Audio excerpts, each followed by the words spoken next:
This story happened to one of you subscribers. Write any 8-letter word in the comments if you've ever felt like you saw or heard something unexplainable. In the middle of my first night at the old abandoned power station, I was drenched in an oppressive feeling, as if something was watching me from the darkness. This place was not just dead. It absorbed every sound, every shadow, every movement. It seemed as if the station itself was breathing. Its walls emitted soft crackles, as if trying to speak, but the sound was trapped inside the metal. The smokestacks jutted into the sky like charred bones, and huge hangars stretched into endless darkness. We had just entered, and I already wanted to leave.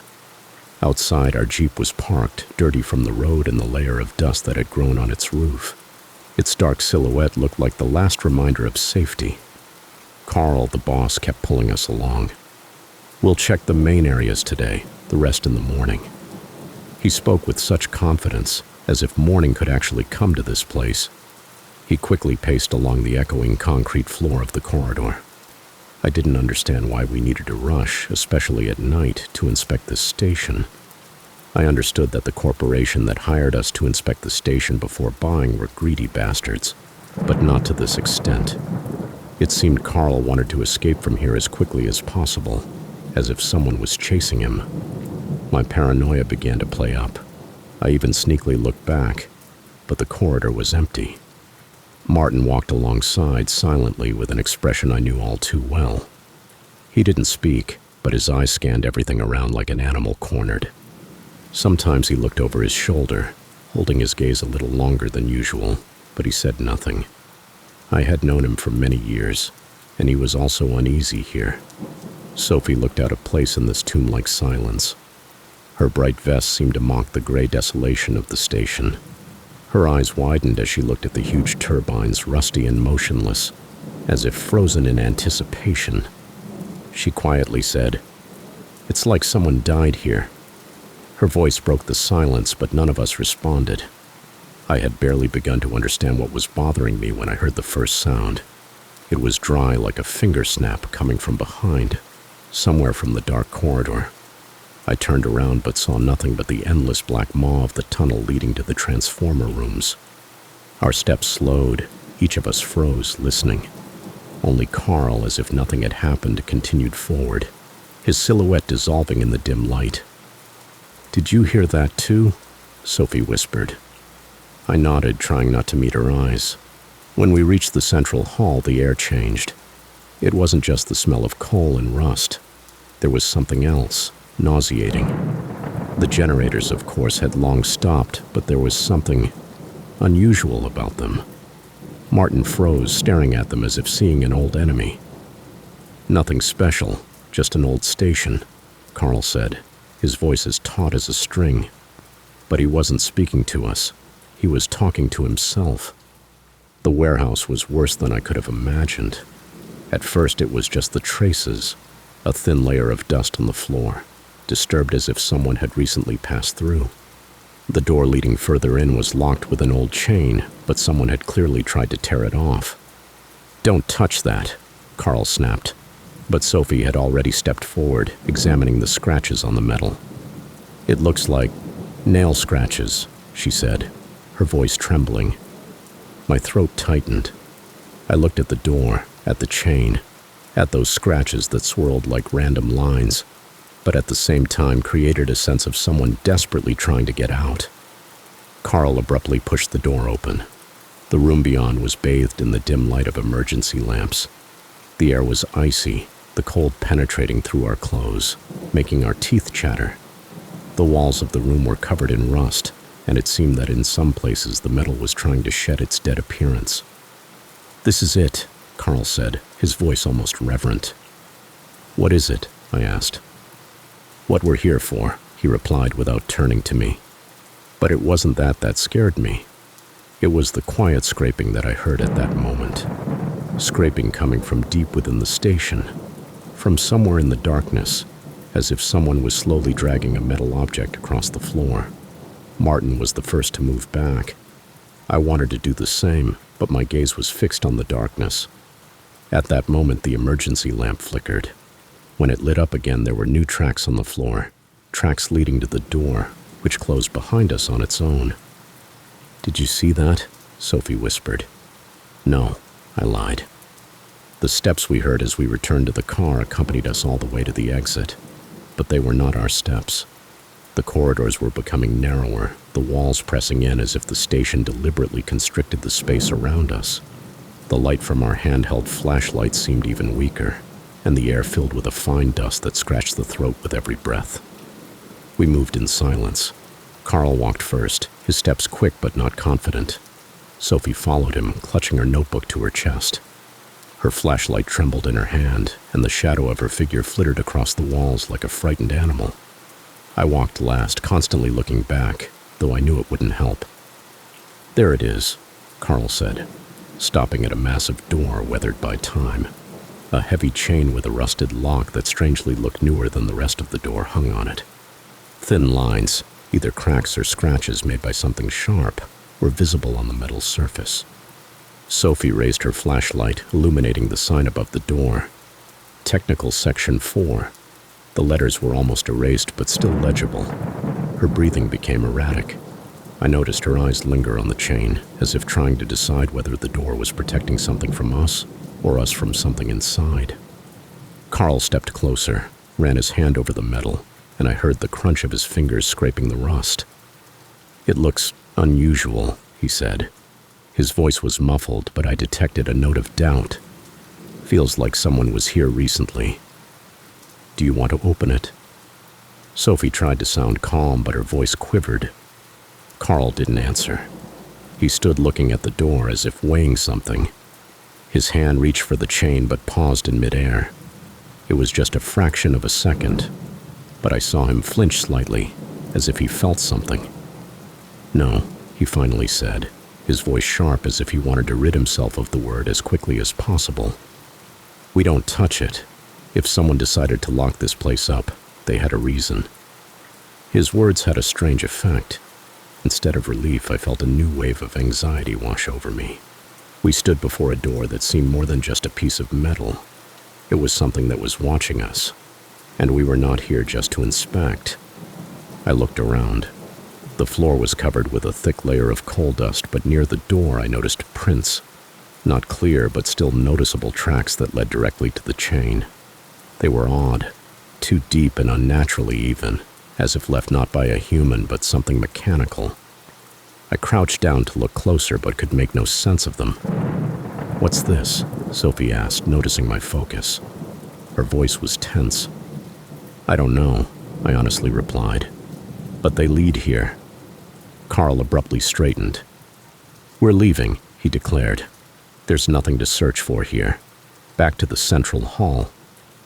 We slowly began to move away from the door, but I still couldn't take my eyes off it. Something about it was wrong. It didn't just close off a room, it repelled us. I felt that something was waiting behind that door, and it knew we were here. As we returned to the central hall, I noticed Sophie constantly looking back.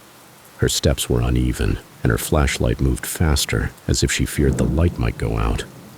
Carl walked silently, not uttering a word. His back was tense, and his shoulders slightly hunched like someone trying to avoid an observer's gaze. When we reached the hall, Carl stopped and looked back. His eyes met mine, and I saw not fear but something else. Exhaustion. Or maybe an attempt to hide what he knew but didn't want to say.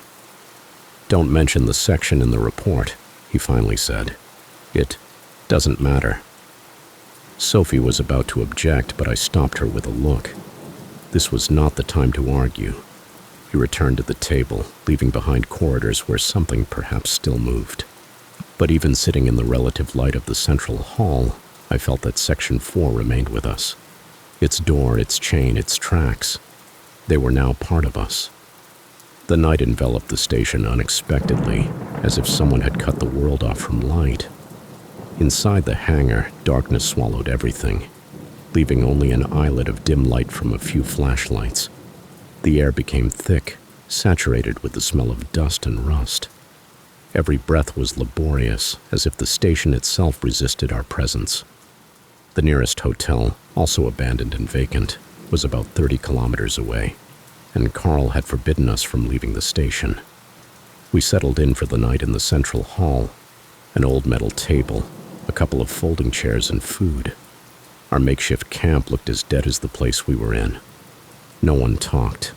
Even Carl, usually so loud, was deep in his notes, avoiding our gazes. His face remained calm, but in the tense silence you could hear him quietly tapping his fingers on the table. That was the only sound apart from our breathing. Sophie sat next to me, curled up into a small ball. Her hands tightly held her notebook, but she didn't even try to make any notes. Her eyes wandered to the dark corners of the room, where the light from our flashlights couldn't dispel the thick darkness. The silence seemed to thicken around us like water, plunging us into a deep abyss. Martin hardly moved. He sat upright, his gaze focused on the nearest corridor. His lips were tightly pressed together, and his hands lay on his knees, like a warrior ready to attack. His stillness was oppressive, but something in his posture suggested he was waiting for something to happen. And it did. Suddenly, in the thick silence, a sound emerged, barely perceptible, like the quiet scraping of metal on concrete. It came from the corridor leading into the depths of the station. The sound was wrong, alien but not loud. It pierced the air like a whisper in the ear, making us all tense up. Martin was the first to stand. His movements were quick but not abrupt. He grabbed a flashlight and headed toward the corridor without a word. Sophie looked up, her eyes widening with fear. Carl glanced briefly at Martin but didn't stop him. I watched as his silhouette disappeared into the inky darkness. The flashlight he held barely penetrated it, leaving only a flickering spot of light that soon vanished. We were left sitting, surrounded by a silence that was now even more oppressive. Minutes passed, or maybe longer. Time seemed to stop, dissolving in the thickness of the darkness. No one moved. Even Carl, usually impatient, froze in place, as if afraid to provoke something with his movement. The sound returned. This time it was steps. Dull, rhythmic, they echoed from the same corridor Martin had entered. The steps were slow, unsure. I felt my blood freeze. The sound was too heavy to be Martin, but too human not to seem familiar. Carl's flashlight snatched the corridor from darkness, but it was empty. The steps continued to approach but left no traces. The air grew even colder. It felt as if the station itself was tightening around us, slowly but surely. And then everything went quiet. The silence was absolute. Even our breathing seemed too loud. I peered into the corridor, feeling the tension constrict my chest. An inner voice screamed in my head, "Run!" But I couldn't move. A sudden scream shattered the silence. Piercing, filled with pain and despair, it echoed through the hall. It was Martin. His voice sounded as though he was being torn apart by something invisible. I jumped to my feet but didn't know where to run. The sound stopped as abruptly as it had started, leaving behind a deafening emptiness. I ran to the corridor, holding the flashlight in front of me. Its weak light trembled with my hand, but I kept moving forward. The air in the corridor was dense and icy, like in a freezer. It seemed even the light was absorbed by the darkness, weakening with every step. I found him. Martin lay on the floor, his eyes open but his gaze frozen. His hands were clenched into fists, and his face was fixed in an expression of horror. I knelt beside him, trying to find a pulse, but his skin was cold as ice. Something about his posture was wrong, unnatural, as if all the bones in his body had been broken and twisted. Beside him on the concrete lay his flashlight, smashed and turned off. Around his body was a thin dust, similar to coal, but in it I noticed tracks. They led further down the corridor, but were too strange, too large to belong to a human. They were deep, as if something huge had pressed down on the floor. I couldn't breathe. The air around me felt poisonous. I grabbed Martin's flashlight and ran back, not looking behind. Behind me I heard something, not steps, but a sound like a soft rustling. It moved behind me, staying just at the edge of the light my flashlight barely managed to snatch. When I returned to the hall, Sophie rushed towards me. Her face was pale as chalk, and her hands trembled. Carl stood up, his gaze heavy and empty. I tried to say something, but the words stuck in my throat. All I could manage was, "Martin is dead." Carl said nothing. His face was stone-like. Sophie shrieked and covered her face with her hands. I didn't know what to do. It seemed as if the station itself was watching us, mocking our helplessness. We remained in the hall surrounded by darkness, which had now become our constant companion. The steps were no longer heard. I thought Carl and I might be able to move Martin somewhere and prepare for transport or somehow care for the deceased's body. But Carl, understanding my unspoken question, just shook his head and put a finger to his lips, calling for silence. I knew this was just the beginning. The silence that followed Martin's death was not just an absence of sound. It was something alive, breathing. It hung in the air, pressed on our chests, and crawled under our skin. We sat in the central hall, but none of us could feel safe. Even Carl, usually unflappable, looked tense. His hands rested on his knees, but his fingers twitched involuntarily from time to time. The emergency lights flickered, casting long broken shadows on the walls. I found myself unable to look away from these shadows. They moved, although none of us stirred. Perhaps it was a trick of the light, but each time it seemed they got closer. Sophie sat in a corner, hugging her knees. Her eyes were empty, her gaze wandering around the room, settling on nothing specific. She looked as if she had been broken. Her breathing was barely audible, but I noticed her shoulders shaking. Carl finally stood up. His movements were abrupt, as if he was trying to shake off something. He approached the table and began to lay out the station's maps. His face was cold and focused, but I knew it was a mask. Something inside him was broken too, but he didn't want to show it. "We can't stay here," he finally said, his voice even but somehow hollow. "We need to move on."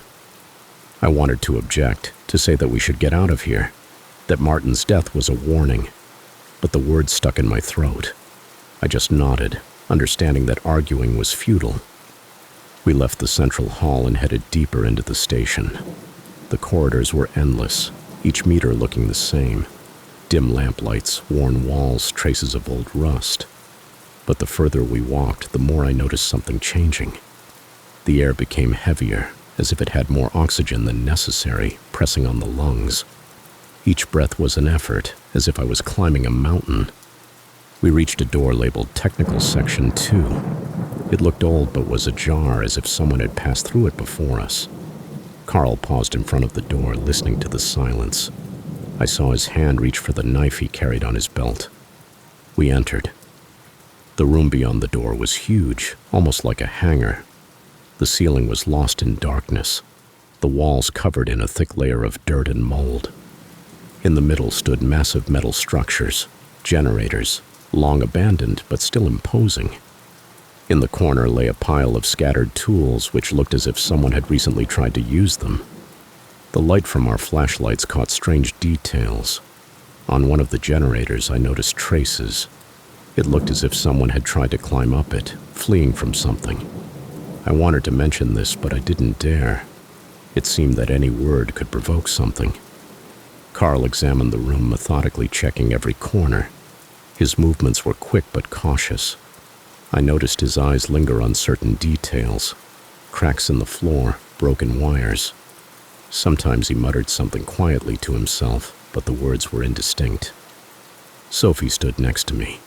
Her flashlight trembled in her hands, but she kept shining it ahead, as if afraid that without light, the darkness would swallow her. Her breathing became rapid and choppy, and her eyes looked increasingly detached. I approached one of the tables where torn folders with documents lay. Opening one, I noticed that the pages were covered in strange entries. They resembled records from a test site more than work notes. I quickly skimmed the entries, and phrases such as dark matter, quantum oscillations, anisotropy of topological defects, and something related to the energy supply to an entity simply referred to as the object appeared here and there. "Stop touching that." Carl's voice made me jump. I looked up and saw him staring at me. His face was tense, and his eyes gleamed in the flashlight's light. He stepped towards me and snatched the folder from my hands, then threw it on the floor. "We need to leave," he finally said. But before we could exit, a sound rang out. It was a metallic screech so loud that I felt it in my bones. It came from somewhere above, from the ceiling. We all froze, lifting our flashlights. The light only caught rusty beams and cables, but the sound continued to intensify. I felt the hair on the back of my neck stand up. This was not just a sound. It was alive. It was approaching. Carl grabbed Sophie by the hand and pulled her towards the exit. "Hurry!" His voice was loud, but I heard fear in it. We ran, forgetting everything that was in the room. The sound chased us, echoing off the walls and multiplying, as if something huge was moving behind us, but we couldn't see it. As we finally burst out of the section, the door slammed shut behind us with such force that the floor trembled under our feet. Carl pressed against the wall, breathing heavily. Sophie collapsed to her knees, her face deathly pale. I turned back to look at the door. It seemed ordinary, but at that moment it felt like something was behind it. Something watching us. We didn't say a word to each other. We just silently continued down the corridor, not daring to look back. But I knew that the darkness was no longer just surrounding us. It was pursuing us. With each step, the darkness seemed to thicken. The corridors of the station grew longer, the walls closer, and the air heavier. We moved silently, our flashlights the only source of light. They illuminated walls covered in rust, worn pipes, and cracks in the floor. But beyond the light, there was only dense, impenetrable darkness. Sophie led the way, her breathing becoming more labored. I could hear her steps quicken, as if she was trying to escape not only the station, but also her own fear. Carl brought up the rear, his face focused, but I noticed him glancing over his shoulder. It seemed he was listening for something we couldn't hear. My body felt like it was rebelling. Every cell screamed at me to stop, turn around and run away, but I kept moving. This fear, sticky and enveloping, was not ordinary. It felt like a cold penetrating deep into the bones, making muscles tense from the strain. We entered another hall. This room was different from the others. There was less debris, and even the rust on the pipes seemed less noticeable. But that was precisely what was most alarming. This place looked too clean, as if someone had been maintaining it in such a condition. Sophie stopped, her flashlight trembling in her hand. I saw her staring at tracks on the floor, her face white as chalk. Carl stepped closer, his eyes narrowing. He said nothing, but I noticed his hand instinctively reaching for the knife on his belt. We moved on. Sophie kept looking back as if she felt someone following us. Her steps quickened, and soon she began to pull ahead. I wanted to call out to her, but I didn't get the chance. Her flashlight vanished around a corner. I froze, feeling everything inside me clench. "Sophie," I called out, but my voice echoed off the walls, dissolving into emptiness. Carl stepped forward quickly, his face contorted with anger and fear. "Back, Sophie, immediately," he yelled, but there was no reply. We ran. The corridor seemed endless. Our steps sounded dull, like beats on an empty metal drum. The lights of our flashlights swung from side to side, catching only fragments of walls and ceiling. Then we heard her scream. It was not just any scream. It was a sound full of terror and pain that made me stop in my tracks. The scream came from ahead, and I felt my heart clench with fear. We reached another hall, nearly knocking each other over as we ran. Our flashlights swung across the walls, casting long, broken shadows. The air was strange here, thick, saturated with the smell of dampness and something chemical that stung the nostrils. The hall was vast, its dimensions lost in the darkness, but my eyes immediately landed on what was in the middle. Sophie lay on the floor. I froze, the flashlight in my hand trembling. The light caught her body, but something about the scene was so wrong that I didn't immediately understand what I was seeing. Her figure was contorted, as if her body was subjected to some external pressure that defied the laws of physics. Her ribcage was arched upwards, her arms unnaturally bent as though they had struggled against something but lost. Her head was turned to the side, and her hair stuck to the floor in a pool of thick, dark liquid. I slowly approached, my legs shaky, my heart pounding as if trying to break free. Her eyes were open, but they weren't empty like Martin's. They held something more than fear, agonizing reflections of her last moments, unimaginable. Her pupils were dilated, her lips slightly parted as if she had tried to scream, but no sound had come out. As I drew closer, the flashlight illuminated her chest. Dark lines were visible on her skin, as if the vessels beneath had burst, forming a strange pattern. They resembled a network, burned from within. It didn't look like the marks of an injury. It looked like the trace of something alien's presence. Her hands were clenched into fists, her nails broken and covered with blood, and black dust remained on the tips of her fingers. I noticed something lodged under her nails but couldn't make out exactly what it was. It wasn't just dust. It was something shiny resembling tiny crystals. The floor around her was strange. Dust had settled in a perfectly even circle around the body as if someone had blown it away. Beyond this circle, deep scratches spread out in different directions. They looked as if something had slid across the concrete, rotating around her. "Damn," slipped out of me. Carl approached, but not too closely. His face was grim, his eyes downcast as if he didn't want to see what was happening. He glanced at Sophie's body and immediately turned away, clutching his head. "What really is happening here?" he muttered. I stood up, trying to breathe, but the air in the hall was getting heavier. My attention was drawn to something lying next to Sophie's hand, a piece of metal. It looked strange, covered in cracks, as if someone had tried to melt it. But it wasn't rust. It was a crust like that of solidified lava. Burned lines similar to those that had appeared on her skin were visible on its surface. I reached for the piece, but as my fingers barely touched it, Sophie's body jerked. I jumped back, dropping the flashlight. Carl rushed to me, grabbing my arm. "Don't touch her, don't go near," he shouted, and his voice echoed throughout the hall. I stood up, struggling to pick up the flashlight. Sophie's body didn't move again, but I saw a thin mist rising from her chest. It evaporated, disappearing into the air, but its smell lingered. Acrid, bitter, nauseating. Carl bent down, his face stone-like, but I saw his hands tremble slightly. He quickly examined Sophie's body but said nothing. He just straightened up, slowly scanning the hall. I couldn't take my eyes off her face. It was a fear indescribable in words. Something had destroyed her not just physically, but psychologically. Carl grabbed my shoulder. "We can't stay here. We need to move." His voice was firm, but there was no certainty in it. "We can't just leave her here," I finally managed to say. "She's dead." Carl looked at me, his eyes as cold as ice. "If we stay, we'll be next." I turned away. My gaze fell on her notebook, which lay next to her hand. I picked it up and threw it in my backpack without looking at what was written. It was the last thing left of her, and I couldn't leave it behind. Carl tugged on my shoulder. "We need to go." His voice was firm but shaky. "Now." I didn't want to leave her there. My heart was torn apart by horror and guilt, but I knew that if I stayed, I would die. I slowly backed away, and the light of the flashlight no longer touched her figure. As we ran towards the exit, it seemed I could still hear her breathing, or maybe it was something else. There were tracks around her on the floor. They looked as if someone or something had stood next to her. The tracks were strange, not human, but not animal either. Each imprint was deeper than a normal human step and led toward the wall, where a ventilation shaft began.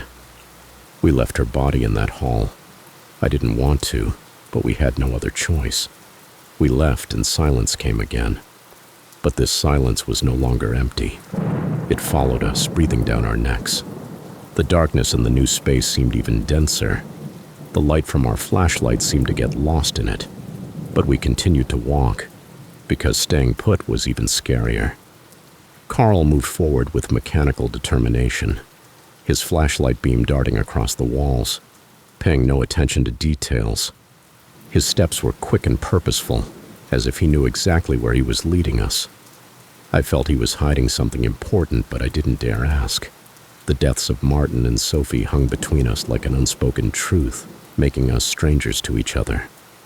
Our flashlights picked out new details of the station from the darkness. Everything seemed even more abandoned here. Rusty pipes covered in streaks, walls cracked and leaking water. But amidst the chaos, there was something out of place. Periodically, I noticed tracks on the floor or walls that couldn't have been left by us. These were human tracks. Here they walked, there they stopped, and there they ran in different directions. Then the tracks ended abruptly. It seemed we were not the first team abandoned to this station. We approached a massive door with no sign on it. The metal looked almost untouched by time, only slightly covered with patina. Carl stopped in front of it, his hands touching the cold surface. He paused as if gathering his thoughts. "What's behind this?" I finally asked, breaking the silence. Carl didn't answer. Instead, he put all his effort into opening the door. It gave way with a painful creak, so loud that my ears popped. Beyond the door awaited something entirely different. The room was enormous, its dimensions impossible to determine due to the darkness. The ceiling was so high that our flashlight beams couldn't reach it. The floor was smooth, covered with a thick layer of coal dust that seemed to move with each of our steps. And in the center of this hall stood something. It was a stone, medium-sized, black, matte, and rough. Inside it seemed to contain something else, something moving like a clump of plasma. At first glance it appeared motionless, but upon closer inspection, I could swear the lines on its surface were moving. This movement was so slow it was more felt than seen. Carl approached. His movements were slow, almost reverent.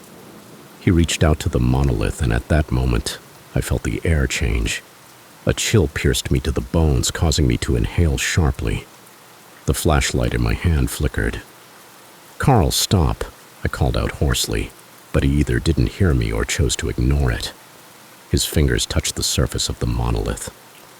A moment later, the entire room filled with sound. It was a low, vibrating hum that seemed to emanate from the monolith itself. It penetrated the chest, making the heartbeat in rhythm. I felt the floor beneath our feet begin to tremble, and the air filled with an electric charge. Carl froze, his hand still touching the monolith. His face contorted, eyes wide open, not in fear, but something else. Ecstasy or pain, I couldn't tell. His lips moved, but no sound came out. I took a step back, and at that moment the light from my flashlight finally went out. The hall plunged into absolute darkness, engulfing me in panic. The hum grew louder, seeming to come from everywhere, filling the space. I tried to turn on my flashlight to no avail. Then I groped for Carl, trying to pull him away from the monolith. His body was rigid, as if all his muscles had tensed at once, but instead of retreating, he stepped forward. The light suddenly returned, but it was different. It wasn't from our flashlights. It emanated from the monolith, a faint cold glow that slowly pulsed, causing the shadows on the walls to move as if alive. I saw Carl fall to his knees, his fist clenched, then drop to the floor. "Carl," I shouted, but he did not respond. The shadows moved faster, forming strange patterns on the walls. I felt something approaching, not a physical sensation, but an intuitive one. I knew we needed to run. I grabbed Carl by the shoulder and pulled him back. His body was cold, but it yielded. He fell onto his back, and I saw his face. It was white as a corpse's, eyes wide open, but he was breathing. Wasting no time, I dragged him toward the exit. The hum began to fade, but the room filled with a new sound, a whisper. It wasn't a single voice, but many, blending into a cacophony. The words indistinct, but their tone ominous. When I pulled Carl to the door, his eyes began to come into focus. He slowly got to his feet, but said nothing. We ran into the corridor, slamming the door behind us.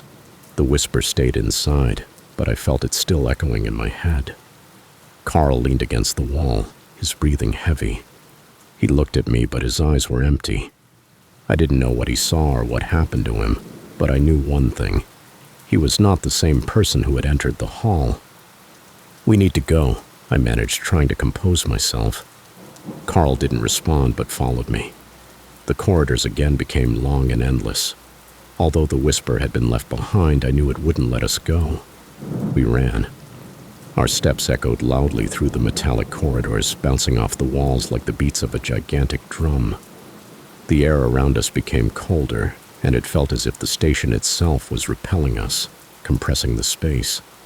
The light from our flashlights trembled as if it too feared extinction. Carl, still silent and pale, moved mechanically, as if his body was moving forward but his mind remained back there with the monolith. The whisper that had followed us in the hall had not disappeared. It became quieter, but I knew it was still there, lingering at the edge of audibility, clinging to us. Every word I couldn't make out felt like a prick in my back. My own footsteps seemed foreign, as if someone else was moving with me. The station now seemed to have a life of its own. Rustles, scrapes, and knocks sounded from all around. Somewhere in the distance, a strange noise, a cross between a cry and a laugh, echoed, and I couldn't tell if it was real or if my mind was beginning to falter. The walls seemed to move, coming closer and then receding. Everything around was unstable, like in a nightmare. Suddenly, the light from our flashlights dimmed. Their beams no longer illuminated the walls but dissolved into the thick darkness that swallowed everything around. My heart began to beat faster, and I glanced at Carl. His face remained expressionless, but his eyes shone with a strange otherworldly fury. He looked straight ahead, oblivious to everything around. We entered a massive hall, one of the station's main hangars. Its dimensions were astounding. The ceiling disappeared into the darkness, and the walls were too far to be seen by the light of our flashlights. In the center of the hangar stood a huge cylindrical tank, which probably once held fuel or water. Now it was covered in rust, with scattered debris of pipes and equipment around it. I stopped to catch my breath, but a cold draft touched my face. It wasn't wind. It was something else. The air here felt thick, saturated with something invisible but palpable. I looked around but saw nothing but the void.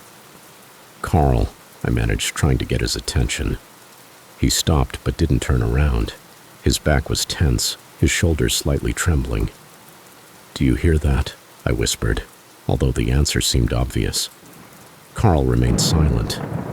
At that moment I heard a scrape. It came from the right, near the wall, and sounded like metal being dragged across concrete. I turned my flashlight in that direction, but the light only caught an old ventilation grate, beyond which there was nothing. However, the sound didn't disappear. It grew louder, approaching.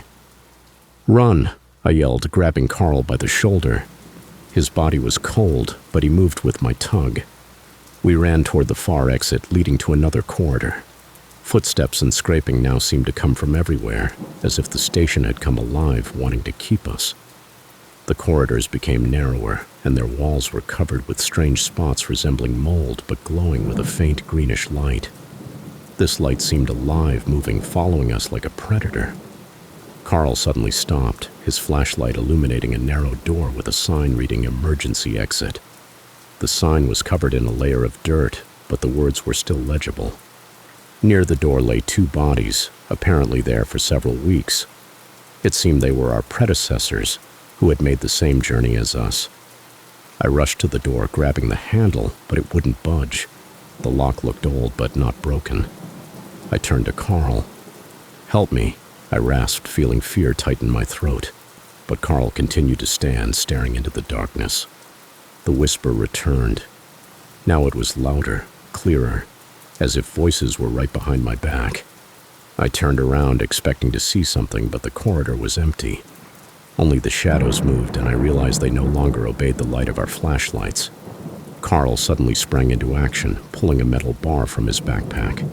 He struck the lock several times, and the door finally gave way with a deafening crack. We tumbled out into another corridor, but this one was different. It was narrower, the walls covered with something sticky, and the smell was suffocating, like rotting metal. We ran through it, not stopping. The light from our flashlights began to flicker, and the whisper turned into loud bangs, as if someone was chasing us, smashing the walls and pipes. I didn't dare look back. Finally, we reached another door. This time it opened effortlessly. We ran outside into the cold night. The air was icy but clean. I breathed it in greedily, trying to recover. Carl stood next to me, leaning against the wall, his face still impassive. I turned back to the station. In its dark windows, our flashlights reflected, but I felt as if someone was watching us from inside. The whisper had subsided, but I sensed it was only temporary. Carl finally looked up. "We need to get as far away as possible," he said, and I saw fear replacing the emptiness in his eyes. We headed to the car. The station remained behind us, but I still felt its breath on my back. The car was where we had left it. The dirty body, dusty windshield, the headlights barely piercing the dense night. We stumbled out of the station's corridor, barely able to stand. The wind, icy and sharp, hit our faces, but it felt real, tangible. After what I had felt inside, this wind almost seemed like salvation. Carl moved mechanically. His steps were uneven, as if he was unaware of his surroundings. When we reached the car, he stopped and stood there, breathing heavily. I flung open the driver's door, my hands trembling. All I wanted was to drive as far away as possible, to never see that station again. "Carl, get in," I said, trying to sound firm, though my voice betrayed my fatigue. He didn't move.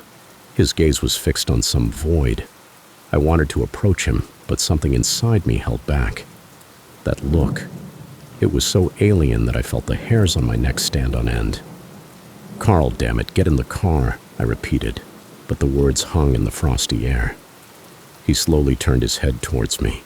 His eyes, once lively, filled with the determination, were now empty, as if the darkness of the station had swallowed them whole. I stepped back, feeling icy fear gripping my body. This was not the Carl I knew. "You're not Carl," I blurted out before I could stop myself. He moved. I didn't understand what was happening. His body lunged forward with inhuman strength, and I was on the ground. His hands clamped around my throat like iron vices. His face was too close. I saw cracks on his lips from which some overly viscous saliva dripped. He was growling something, but the sound was indistinct. It was that same whisper that had followed us at the station. I struggled, trying desperately to break free, but his grip was unbelievable. The ground beneath me was cold and hard. Every movement caused pain. My hands found something nearby, a metal rod left on the ground. I gathered my last strength and struck Carl on the head. His body staggered, but the grip didn't loosen. He loomed over me again, and I saw his eyes. They were not human eyes. They were black holes, absorbing everything around. His whisper grew louder, his grip stronger. I struck again, and again. On the third hit, his body fell to the ground. I rolled over, crawling away as his hands twitched like a marionette's before stilling, but his eyes still stared at me. I picked up the rod and struck one more time, not in defense, but in fear, in desperation. When I realized Carl was no longer moving, I slowly stood up. The rod dropped from my hands with a dull thud. I stood over his body, feeling torn inside. This was not Carl. Or was it? I got into the car. My hands trembled so badly that I could barely start the engine. The headlights cut through the darkness, but I felt it was still there. The darkness watched. The car slowly rolled down the road, leaving the station behind, but I felt its breath on the back of my neck. It was cold in the police station, not because of the temperature, but because of the atmosphere. The interrogation room was lit by a single dim lamp, creating more shadows than light. The detective sitting across from me, a man with sharp features and impassive gray eyes, rested his hands on the table, fingers gripping a folder of documents. "Tell me again," he said, his voice as even as a teacher questioning a student. "What happened at the station?" I recounted everything. About Martin, about Sophie, about the monolith, about Carl. I told him how he attacked me, how I defended myself, how everything went wrong. My voice trembled, but I held it together. I was telling the truth, every word. When I finished, he slowly exhaled and opened the folder. He was silent for a few seconds, looking at the papers. Then his eyes lifted to meet mine. "There were no bodies of Martin and Sophie at the station," he stated. Those words sounded cold, like a gunshot. I froze. "What do you mean there were no bodies?" "They died there. Martin. We found him in the corridor. Sophie. I saw her. Something killed her. We only found Carl's body," It seems he had an unfortunate fall, he interrupted. His voice became even more impassive. No other traces, no evidence that Martin and Sophie were even there. No, that's impossible. You missed something, or someone. My breath quickened and I felt panic grip me. Someone is trying to cover this up. Don't you understand? There was something there. The monolith. It did something to Carl. The monolith. The investigator raised an eyebrow. His tone could be mistaken for mockery. We found nothing to substantiate your claims. The station has been closed for a long time. It's just an abandoned building. Dust, rust, mold. And you. He paused, looking me up and down as if diagnosing a patient. We're under severe stress. Hallucinations in such conditions are not uncommon. You don't believe me? I asked, feeling torn inside. Your behavior, your condition. It all suggests you lost control, he replied. Perhaps you truly believe what you're telling, but the facts suggest otherwise. The only thing we know for sure, you killed Carl. It's been deemed self-defense. But your story, to put it mildly, it sounds incredible. The investigator paused, stubbed out his cigarette forcefully in the ashtray, leaned forward slightly, and looking me squarely in the eye said, "If you continue to insist on your version of events, you will be sent to a special medical institution. We're talking about a psychiatric hospital, and I think permanently." They want to... I started, looking into his cold eyes, but then hesitated. A thought flashed through my mind. Someone covered up the tracks. They want to hide what was there. The police are likely in the pocket of some corporation. The investigator leaned back, folding his arms across his chest. You need rest. Your mind is obviously trying to cope with the harsh conditions of the job. You need to find a hobby, like painting Warhammer figurines. His words sounded calm, but they hit like a blow. I felt fear turn to despair. No one would believe me. Everything I knew, everything I had gone through turned to dust. As I left the station, the world around seemed different. People on the street moved like shadows. Their faces were blurred, as if they were not real people, but images printed on old, worn film. I walked, but did not feel my steps. The voices of passers-by sounded like whispers. That same whisper. Months passed. I tried to return to normal life, but it was no longer normal. I felt the station pulling me back. Its shadows never left me. Sometimes I woke up at night and saw Carl, his face, his eyes. Sometimes I heard the whisper, quiet but persistent. At one point, I pieced together all the events and snippets of phrases from the reports I had seen at the station, and concluded that experiments with dark matter, which makes up most of the mass of the universe, were being conducted there. What does this dark matter hide? Could it be that I had encountered one of these hidden worlds at the station? I no longer sleep in the dark. The light is always on. But I know that one day it will go out, and then the station will find me. The station never lets go. Now let me share a moment from my life. I'm an artist, and oil painting both inspires and relaxes me. 8 years ago, I was so immersed in it that I earned a Bachelor of Arts and now work as an art restorer in Barcelona. One day I looked back and realized the knowledge I needed when I was just starting out. That's why I've prepared an online course with 14 visual and practical lessons for you. No talking heads or pointless chatter. Just rich content that's immediately applicable in practice, all for the price of renting a car for a day. Art therapy is a great way to deal with anxiety. Just check out the course content via the link in the pinned comment or in the channel description.